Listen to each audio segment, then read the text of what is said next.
నమస్తే, welcome to దూత media. ఆలయ విశిష్టత. ఆదిదేవుడు గణపతి అంటే మనందరికీ టక్కున గుర్తొచ్చేది తొండంతో ఉండే గజముఖం, నిండుగా ఉండే పుట్ట, పెద్ద చెవులు. ఇలా గణపతి ఆకారం అందరి దేవుళ్ళ కంటే భిన్నంగా ఉంటుంది.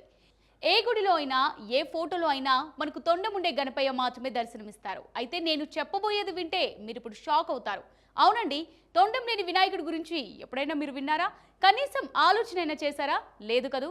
మానవ రూపంలో లంబోదరుడి దేవాలయం ఎక్కడుంది? నరముఖ గణపతి అవతరించడం వెనుక ఉన్న కథ ఏంటి అనేది నేటి ఆలయ విశిష్టతలో తెలుసుకుందాం. పురాణాల ప్రకారం గణపతిని పార్వతీదేవి సృష్టించిందని చెబుతారు. మట్టి నెయ్యిని ఉపయోగించి వినాయకుడి ప్రతిమను రూపొందించారని కథనం. ఆ తర్వాత ఆ మట్టి బొమ్మకు జీవం పోశారని పురాణం చెబుతోంది. పార్వతీదేవి ఒకరోజు స్నానానికి వెళ్ళినప్పుడు గణేశుడిని తలుపు వద్ద కాపలాగా ఉండమని కోరుతుంది. అక్కడికి కొంత సమయం తర్వాత ముల్లోకాలు తిరుక్కుంటూ శివుడు పార్వతి వద్దకు వస్తాడు. నేరుగా పార్వతీదేవి స్నానం చేస్తున్న గది వద్దకు వెళ్లేందుకు ప్రయత్నించినప్పుడు గణపతి అడ్డుగా నిలబడతాడు. పార్వతీదేవి స్నానం చేస్తున్న ప్రాంగణంలోకి మానవ రూపంలో ఉండే గణపతి అనుమతించడు. దీంతో కోపోద్రిక్తుడైన శివుడు వినాయకుడు తల నరికేస్తాడు. ఈ విషయం తెలిసి పార్వతీదేవి ఒక్కసారిగా ఆగ్రహిస్తుంది. ముల్లోకాల్లోని దేవతలంతా సమావేశమై గణపతిని తిరిగి బ్రతికించాలని నిర్ణయిస్తారు. మానవ ముఖానికి బదులుగా ఏనుగు తలను పెట్టి గణపతికి ప్రాణం పోస్తారు. అలా ఏనుగు తల పెట్టక ముందు ఉండే గణపతిని నరముఖ గణపతిగా ఇక్కడ కొలుస్తారు. అలా గణపతి అసలు కథతో ముడిపడిన ఈ ఆలయం పితృదేవతల తర్పణాలకు ప్రసిద్ధి చెందింది. పురాణాల ప్రకారం పితృదేవతల కోసం అనేక చోట్ల తర్పణాలు వదిలిన ప్రయోజనం కలగని వారు ఇక్కడికి వస్తుంటారు. ఎందుకంటే సాక్షాత్తు శ్రీరాముడే తన తండ్రి దశరథునికి పితృకార్యాలను ఇక్కడ నిర్వహించారని చెబుతారు. శ్రీరాముడు ఎన్నో చోట్ల పిండ ప్రదానం చేసినా ముక్తి లభించకపోవడంతో శివుడిని ప్రార్థించారని చెబుతారు. అప్పుడు శివుడు ప్రత్యక్షమై ఈ ఊళ్ళోని కొలనులో స్నానం చేసి దశరథునికి పితృతర్పణం వదలమని చెప్పారట. అలా శ్రీరాముడు పితృతర్పణం చేయడం వలనే ఆ గ్రామానికి తిలతర్పణపురిగా పేరు వచ్చిందని చెబుతారు.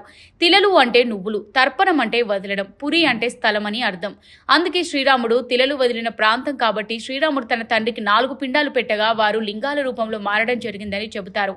అందుకే పితృదోషాలతో ఇబ్బంది పడేవారు ఈ ఆలయాన్ని దర్శించి పెద్దలకు తర్పణాలు వదలడం ద్వారా ఆ దోషాల నుంచి విముక్తి పొందవచ్చని పండితులు చెబుతున్నారు. అందుకే పితృదోషాలు పోవాలనుకునేవారు నరముఖ గణపతిని దర్శించుకుంటారు. ఈ నరముఖ దేవాలయాన్ని దర్శిస్తే ఖచ్చితంగా దోషాలన్నీ తొలగిపోతాయని నమ్ముతారు.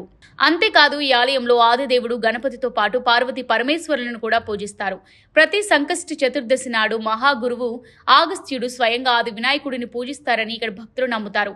ఈ వినాయకుడిని పూజించడం వల్ల కుటుంబ సంబంధాల్లో శాంతి నెలకొంటుందని, తమ పిల్లల తెలివితేటలు పెరుగుతాయని భక్తుల విశ్వాసం. ఈ ఆలయం లోపల ఆదిశంకరుడు, ఋషి వేదవ్యాస, గాయత్రీదేవి, సదాశివ, బ్రహ్మేంద్ర, సంతపట్టినాథ్ విగ్రహాలను కూడా దర్శించుకోవచ్చు. ఈ ఆలయంలో గురువారం రోజున నరముఖ వినాయకుడికి ప్రత్యేక పూజలు నిర్వహిస్తారు. ఈ ఆలయంలో ఉదయం 6 గంటల నుంచి మధ్యాహ్నం 12 గంటల వరకు, తిరిగి సాయంత్రం 4 గంటల నుంచి రాత్రి 9 గంటల వరకు నిత్యం పూజలు జరుగుతాయి. దాదాపు 83 ఏళ్లుగా ఇక్కడ వార్షిక సంగీత ఉత్సవాలు నిర్వహించడం ఆనవాయితీగా వస్తోంది. ఇంతటి విశిష్టత కలిగిన ఈ ఆలయానికి చేరుకోవడం కూడా సులభమనే చెప్పాలి. తమిళనాడులోని మైలాడుతురై రైల్వే జంక్షన్ నుంచి ఆలయం కేవలం 18 కిలోమీటర్ల దూరంలోనే ఉంటుంది. అలాగే తమిళనాడులోని అన్ని ప్రాంతాల నుంచి తమిళనాడు ఆర్టీసీ సేవలు అందుబాటులో ఉంటాయి. బస్సులు లేదా రైళ్ల ద్వారా ఈ ఆలయానికి చేరుకోవచ్చు. నరముఖ గణపతి సేవలో తరించవచ్చు.